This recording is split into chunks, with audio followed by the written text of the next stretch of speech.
Welcome to today's deep dive.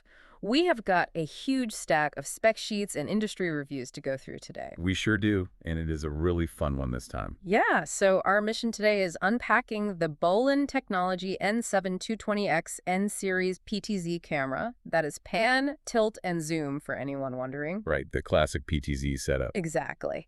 And we really want to figure out how this hardware delivers what they call gold standard broadcasting capabilities for a surprisingly accessible price. I mean, it is just $1,395. Which is pretty wild when you look at the specs. No, totally. We are looking at a 2.13 megapixel Sony CMOS sensor capturing full HD resolution, and it is paired with a massive 20x optical zoom. Yeah, and high-quality live production. I mean, it used to be entirely walled off for major networks with massive budgets. Right, the guys with the huge broadcast trucks out back. Exactly. But understanding how a budget-friendly blue-line camera like this integrates into a professional setup, well, that can completely change the game for your own video project. So true. The real story here isn't just the spec sheet. It is really the paradigm shift in what affordable gear can actually do for you today. Well, let's talk about getting that image out of the camera and into the real world.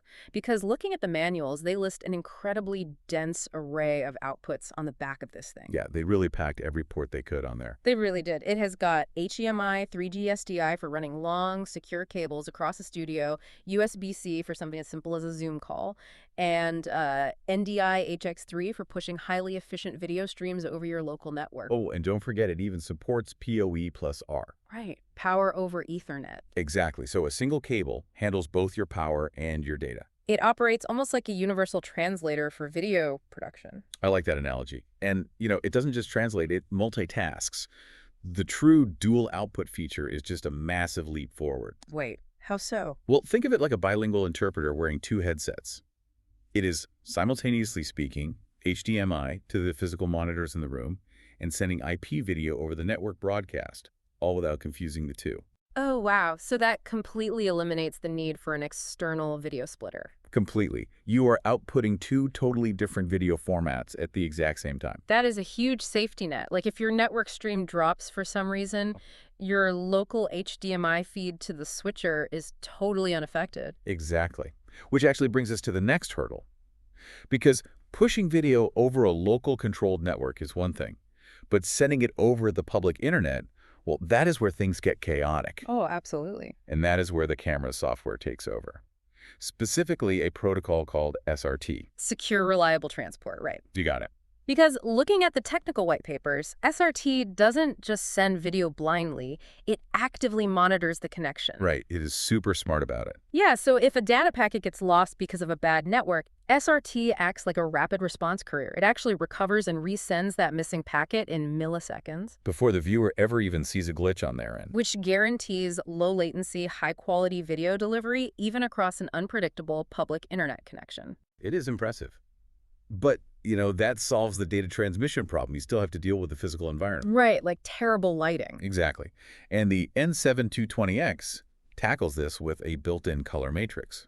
You can access it through a web UI that works across all major browsers. So like Chrome, Edge, Safari. Yep, all of them. And without needing any extra plugins, it allows you to adjust individual color channels. Red, green, blue, cyan, magenta, and yellow. Okay, well, let's unpack this for a second. If I am just running a standard live stream, isn't manually tweaking a color matrix a bit overkill? I mean, why not just rely on the camera's auto white balance and just call it a day? Well, auto settings are totally fine if you are an amateur working with one camera in perfectly controlled lighting. Sure, that makes sense. But the moment you have multiple cameras or mixed lighting sources, like, say, a window next to fluorescent office bulbs, auto white balance will constantly shift around. Oh, I hate when that happens on a stream. Right, it looks terrible. So the ability to instantly tweak subtle color corrections via a browser, that ensures absolute visual consistency for your viewers. Right. It is really the meticulous control that separates a professional broadcast from a basic webcam feed. So what does this all mean for you, the listener?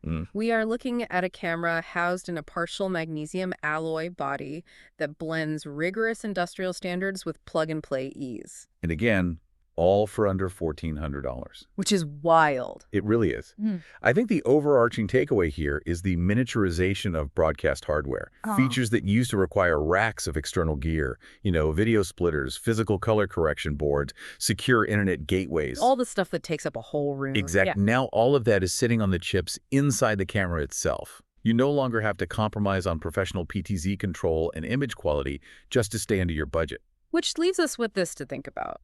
As elite broadcast tech like SRT and NDI HX3 becomes this affordable and compact, what does the future of amateur live streaming actually look like? That is the big question. Yeah, I mean, what happens when anyone can broadcast from their desk with the reliability of a major TV network? It is definitely something to chew on.